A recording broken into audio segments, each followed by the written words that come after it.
ئەگەرچی زۆرن ئەوانەی یادی لەدایکبوونی پێغەمبەری ئیسلام درودی خوای لەسەر بێ بەرز دەنرخێن و یادی دەکەنەوە، بەڵام بە وتەی مامۆستایانی ئاینی زیندووکردنەوەی ئەو ڕۆژە بەوە جوانە کە زۆرترین خێر و چاکەی تێدا ئەنجام بدرێ. لە مزگەوتێکی شاری هەولێر یادی لەدایکبوونی پێشەوای مرۆڤایەتی بەدابەشکردنی چەند دیاریەک بەسەر منداڵانی بێباوک بەرز ڕاگیرە. مامۆستایانی ئاینیش دەڵێن پێغەمبەری ئیسلام درودی خوای لەسەر بێ بەیەتیمی گەورە بووە، هەر بۆیە پێویستە لەو ڕۆژەدا مسلمانان منداڵانی بێدایک و باوکیان بەبیر بێت. هەز بە خۆشحاڵی ئەەکەین، هەز بە دڵخۆشی ئەەکەین کاتێک کە یەکەم شت ئەبینین ئەم خەڵکە زۆر بە جۆش و خرۆشەوە لە خزمەت خۆشەویست و تانجی سەرمان نوری چاوماندان کە حەزرەتی پێغەمبەری خوایە صلی الله عليه وسلم.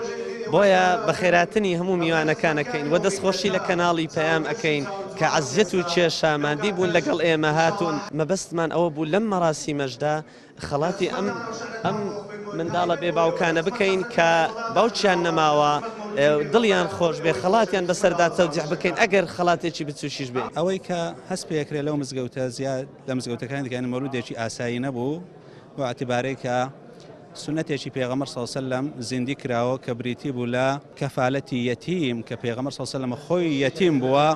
زۆر هانی ئێمەدا کە یەتیم بەخێو بکەین، سەرپەرشتی بکەین، دیارە دەستخۆشی لە مامۆستای و مزگەوتە ئەەکەین و خێرخوازان کە توانیتیان زیاتر لە 100 یەتیم لەو دەوروبەرە و شوێنی تر سەرپەرشتی بکەن.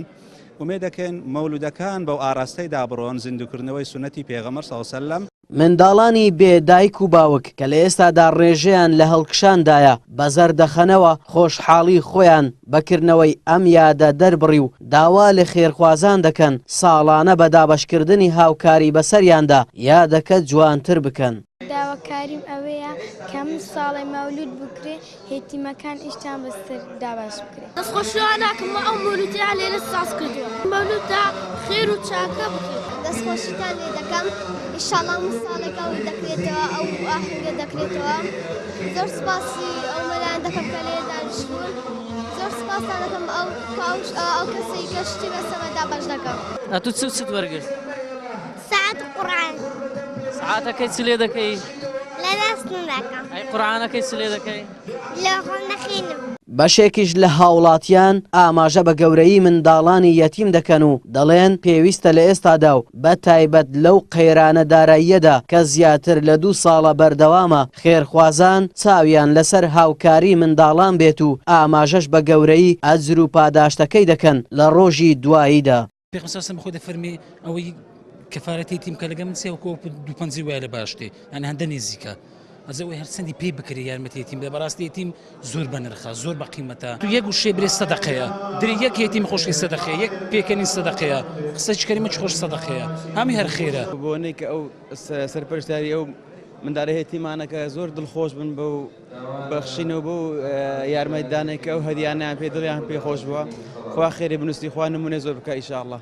ساڵانە لە یادی لەدایکبوونی پێغەمبەری ئیسلام درودی خوای لەسەر بێت مزگەوتەکان بە سڵاوات لێدان و زیندوکردنەوەی سونەتەکان و ئەنجامدانی خێر و چاکە گەرم و گوڕ دەبن و خەڵکێکی زۆر بۆ یادی لەدایکبوونی پێشەوای ئیسلام و دەربڕینی خۆشحاڵی ڕوو لە مزگەوتەکان دەکەن و ئەم ساڵش لەگەڵ بوونی قەیرانەکان بەڵام مسلمانان یادەکەیان گەرمتر لە ساڵان کردەوە و لە زۆربەی شوێنەکانیشدا خێر و مەندان چاکەی خۆیان ئەنجامدا.